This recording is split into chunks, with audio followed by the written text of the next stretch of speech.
এটা হলো আমাজন জঙ্গল। আমাদের গোটা দুনিয়ার সবথেকে বড় নির্জন এলাকা। এটি এত বড় জঙ্গল যে আপনাকে যদি এর মাঝখানে ছেড়ে দেওয়া হয়, তবে আপনাকে এর বাইরে বেরিয়ে আসতে 472 দিন সময় লাগবে।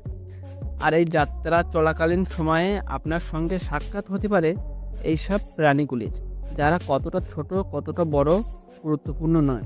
সবাই এক একজন ঘাতক প্রাণী। এদের সবার একটাই উদ্দেশ্য, আপনাকে আক্রমণ করা।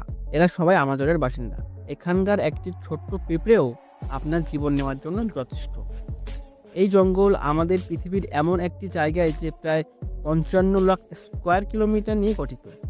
যে আয়তনকে আপনি অনুমান করতে পারেন, এখানে বাংলাদেশের মতো 37টি দেশ, ভারতের মতো 2টি দেশ ও দুবাইয়ের মতো 157টি দেশকে সহজেই জায়গা দিতে পারে। এই জঙ্গলে মোট 8টি দেশে বিস্তীর্ণ এবং এর শেষ সীমানা আমেরিকা, কলম্বিয়া, গোয়ানা, ব্রাজিল, পেরু এবং বলিভিয়াতে গিয়ে মিশেছে। একটি বিষয় ভেবে আপনি বেশ অবাক হতে পারেন যে আপনাদের গোটা পৃথিবীর জীবিত প্রাণীরা যে শ্বাস নিয়ে বেঁচে আছে, তার প্রায় 20%রও বেশি অক্সিজেন এই আমাজন জঙ্গল থেকে আসে।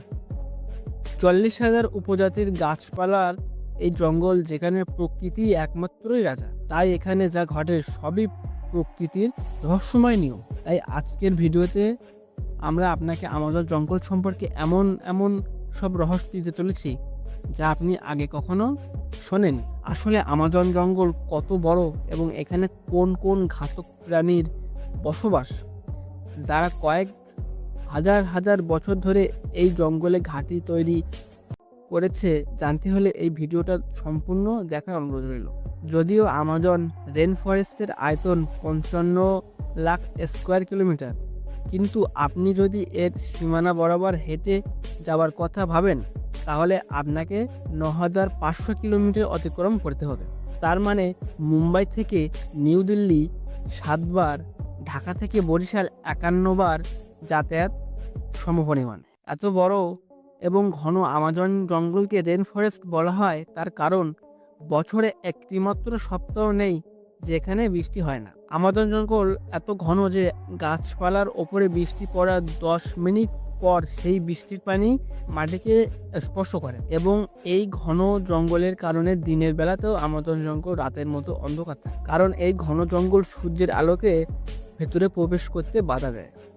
সুতরাং এমন একটি জঙ্গল যেখানে প্রচুর বৃষ্টি এবং ঘন হবার কারণে এখানে যে গাছপালা, পশু পাখি বাস করে তা অনেক অঞ্চলে খুঁজে পাওয়া যায়। এই জঙ্গল 40,000 প্রজাতির গাছপালা, 1300 প্রজাতির পাখি, 2200 প্রজাতির মাছ, 270 প্রজাতির ম্যামাস এবং 380 প্রজাতির অদ্ভুত ও ভয়ঙ্কর ছোট প্রাণী বসবাস করে। যদি এই অঞ্চলের ছোট বিষাক্ত প্রাণীর কথা বলা হয়, তাহলে এখানে 25 লক্ষেরও বেশি আলাদা বিষাক্ত পোকামাকড় রয়েছে।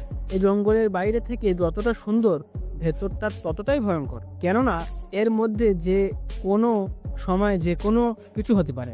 এর মধ্যে যে ছোট বড় প্রাণীর বসবাস, এরা আপনার ধারণার চেয়ে অনেক বেশি ভয়ঙ্কর হতে পারে। যদি কোনো মানুষ ভুল করে এই জঙ্গলে প্রবেশ করে, তবে তার সাথে প্রথমেই দেখা হবে গ্রিন অ্যানাকোন্ডা।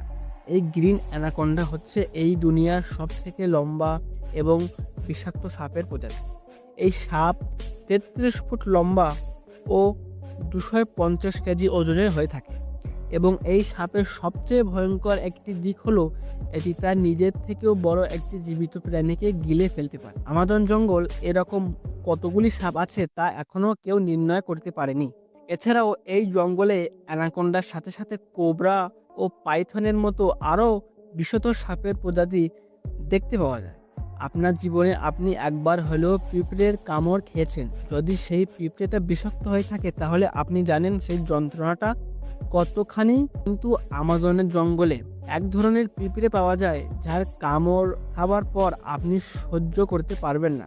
বুলেট অ্যান্ড নামের এক ধরনের পিঁপড়ে, যা আমাজন জঙ্গলে পাওয়া যায় এবং এগুলি তার শরীরের মধ্যে বিষধর বিষ লুকিয়ে রাখে।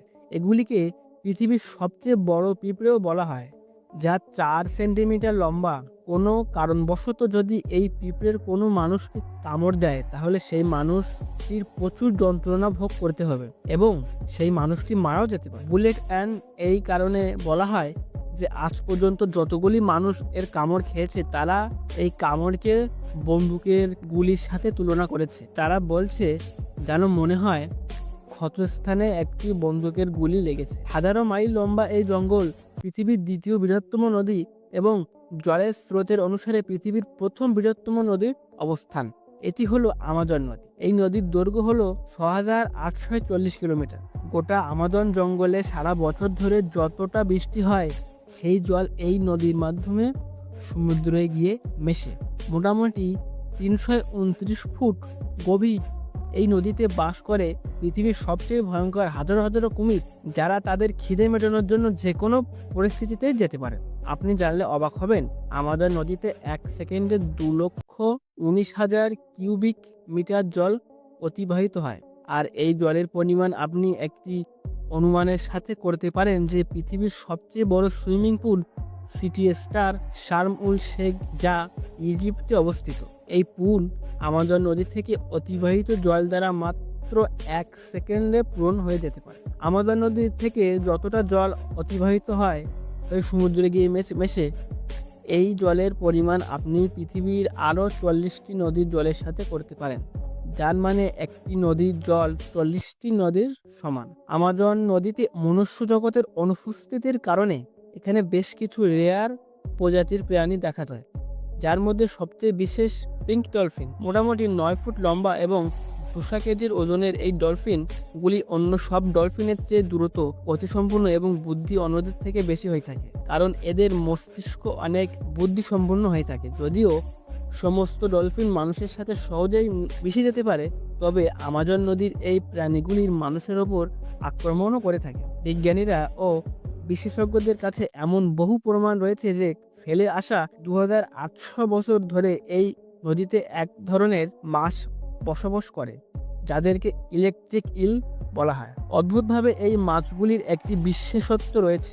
এগুলি তার শিকারীদের ইলেকট্রিক শক প্রদান করে, যে ইলেকট্রিক শক এখনও পর্যন্ত ৮৬০ ভোল্ট পরিমাপ করা হয়েছে। আমাজন নদীতে এই রকম অনেক ঘটনা দেখা গিয়েছে যেখানে ইলেকট্রিক ইলগুলি মানুষদেরকে হাই ভোল্টেজ শক দিয়েছে এবং প্রাণনাশও করেছে। শুধু মানুষ নয়, এরা মাছেদের ওপরও হামলা করে থাকে। এরা নিজেদের শরীরের চেয়েও ১০০ গুণ বড় প্রাণীর ওপরও হামলা করে থাকে। এদের সামনে যেই হোক না কেন একটি ইলেকট্রিক ঝটকা এবং নিমেষেই তাকে মেরে ফেলতে পারে। বিশেষজ্ঞরা মনে করে যে এই ইলেকট্রিক ইলের ৮৬০ ভোল্ট দ্বারা একটি প্রাণীর নার্ভাস সিস্টেম সহজেই বন্ধ হয়ে যেতে পারে। তবে মার্টিন ট্রেল নামের একজন ম্যারাথন সুইমার এই গোটা আমাজন নদীকে সাঁতরে পার করেছিলেন। হ্যাঁ, সেই ভয়ঙ্কর আমাজন নদী যেখানে হাজারো হাজারো পরিমাণ ভয়ঙ্কর কুমির, ইলেকট্রিক ইল এবং সেই ভয়ঙ্কর সাপ এর বসবাস। কিন্তু মার্টিন কিভাবে এই ভয়ঙ্কর নদীকে পার করেছিলেন এবং এই রেকর্ড তৈরি করেছিলেন তাও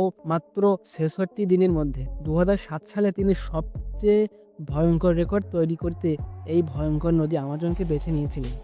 একটি গোটা দিনের মধ্যে তিনি ১০ ঘন্টা আমাজন নদীতে সুইমিং করতেন এবং বাকি সময়টা কিনারায় বিশ্রাম নিতেন। মার্টিনের বক্তব্য অনুসারে এই ভয়ঙ্কর নদী, যেখানে বিশাল বড় সাপ, জঙ্গলি কুমির, ইলেকট্রিক ইল এরকম বহু ভয়ঙ্কর প্রাণীর বসবাস, এদের হাত থেকে বাঁচতে হলে তাদের নজর ফেরানোর দরকার। তাই তারা একটি দল কিনারায় আশেপাশে মাংসের টুকরো ছড়িয়ে দিতেন যেন তারা সেই দিকে আকৃষ্ট হয়। এছাড়াও আমাজন জঙ্গলে এমন একটি নদী রয়েছে যার জল সব সময় ফুটছে। ৬.৫ কিলোমিটার দীর্ঘ জল থেকে ধোঁয়া নির্গত এই নদী আমাজনের সেই অংশের অবস্থিত যা পেরু দেশের মধ্যে পড়ে। এই নদীতে জলের তাপমাত্রা ৯০ ডিগ্রি সেলসিয়াস থেকে ১০০ ডিগ্রি সেলসিয়াস হতে পারে। সেখানে যে কোনো খাবার রান্না করা সম্ভব। গোটা বছর ঘুরে এই জল সিদ্ধ হয়ে চলেছে, কিন্তু এর কারণ এখনো পর্যন্ত কেউ জানে না। ভয়ঙ্কর আমাজনের এই জঙ্গল জুড়ে প্রায় ৬০০ জনগোষ্ঠীর বসবাস, যে মানুষেরা আমাজন জঙ্গল থেকে শিকার করে জীবিকা নির্বাহ করে। এদের মধ্যে এমনও কিছু গোষ্ঠীর মানুষ আছে যারা আজ পর্যন্ত সভ্য জগতের মানুষের সাথে পরিচয় করেনি, এবং যখন কোনো সভ্য জগতের মানুষ এদের সামনে এসে পড়ে তখন এরা এমনভাবে রিয়াক্ট করে যে যেন এমন কিছু তারা প্রথমবার দেখছে। আমাজনে এই রকম অনেক রহস্যময় ছবি রয়েছে, যেগুলিকে স্যাটেলাইট থেকে দেখার পর বহু এলাকা জুড়ে এই রকম আকৃতির লক্ষ্য করা যায়। আকৃতিগুলিকে জিওগ্লিফসও বলা হয়। এর মধ্যে কিছু জিওগ্লিফস 1 থেকে 4 মিটার জুড়ে বিস্তৃত এবং এই রকম 300টিরও বেশি জিওগ্লিফ আমাজন জঙ্গলে দেখা যায়। আসলে কী কারণে এই আকৃতিগুলির আমাজন জঙ্গলে তৈরি করা হয়েছিল এবং কারাই বা তৈরি করেছিল, মনে করেন যে এ সম্বন্ধে আরও একটি আলাদা করে ভিডিও তৈরি করা দরকার, তাহলে আমাদের কমেন্ট বক্সে পার্ট 2 লিখে কমেন্ট করেন। ধন্যবাদ।